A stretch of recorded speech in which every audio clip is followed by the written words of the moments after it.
High, আমি সুমনা চলে এসেছি নতুন একটা মিনি ব্লগ নিয়ে। আজকে সারাদিনে যা যা করছি না করছি সব কিছু একটু দেখানোর চেষ্টা করব এই মিনি ব্লগের মাধ্যমে। তো প্রথমেই দেখে নাও আমার এই অগোছালো বেডটা। সব থেকে বেশি অগোছালো লাগে এই বড় কম্বলের জন্য, কিন্তু শীতকালে তো একটু লাগবেই। তো প্রথমে এটা ভালোভাবে আমি বেডটাকে ক্লিন করে নিলাম। আর এখানে কেক দেখতে পাচ্ছ, অবশিষ্ট কিছু ছিল সেগুলোই আমি খাচ্ছিলাম।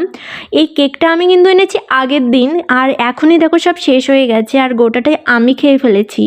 কেক কেন জানি না আমার এত ভালো লাগে, আমি প্রচুর কেক খেয়ে ফেলতে পারি। তো এটা আমি অনেক খেয়ে ফেলেছি। তারপরে কেকটা খেয়ে নিয়ে আমি এই ঘরটা একটু ঝাড়ু দিয়ে নিচ্ছিলাম। এই ঘরগুলোতে তেমন থাকা হয় না, ওই জন্য আমি রোজ ঝাড়ুই দিই, মুছি না অত, মানে একদিন বাদে বাদে মুছি।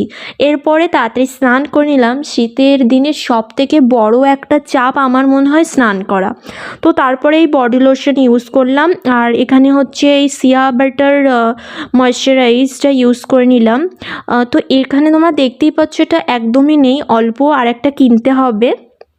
তো এটা ভালোভাবে আমি অ্যাপ্লাই করে নিলাম হাতে মুখে। আর তারপরে রেডি টেডি হয়ে দেখতেই পাবে এখনই আমার বেডের কি অবস্থা হয়ে আছে। সবার মাঝখানে সব থেকে বেশি যেটা দেখতে পাবে সেটা হচ্ছে চুড়ি। আমি চুড়ি পরতে খুবই ভালোবাসি, কিন্তু পরি কম আর কিনি বেশি। এরপরেই বেডের অবস্থা এরকম হয়েই থাকে সবসময়, এটা ওটা পরতে থাকি আর সবটাই অগোছালো হয়ে যায় আর গোছানো হয় না। আর তারপরে আমি রেডি হয়ে আসলাম পুজো দিতে। ঠান্ডায় তো সবারই ঠান্ডা লাগে, তো আমার তুলসী গাছ মনসা গাছ সব কিছুই আমি ঢেকে রেখেছি। আর এইদিকে দেখো একটা গাছেও ফুল ফোটেনি, ঠান্ডার সময় ফুল ফুটতেই চায় না। তারপরে এই বাসনগুলো মেজে নিলাম ঠাকুরের। পিতলের বাসন তো তেঁতুল দিয়ে না মাজলে পরিষ্কার হতেই চায় না, ওই জন্য চেষ্টা করি মাঝে মাঝে তেঁতুল দিয়ে মাজার। আর যখন থাকে না তখন যেটা থাকে সেটা দিয়েই মেজে নিই।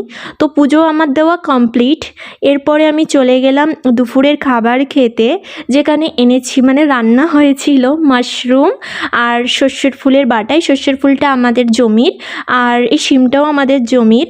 তো শীতকালে তো শিম আলুর তরকারিটা থাকবেই, আর আমার মায়ের হাতের এই সিম্পল শিম আলুর তরকারিটা খুব ভালো লাগে। তো এইভাবেই আমার দিনটা কাটলো, আর আমি এই খাওয়া দিয়েই শেষ করছি। দেখা হবে নেক্সট ভিডিওতে। অবশ্যই আমাকে একটু সাপোর্ট করো। তো বাই বাই সবাইকে।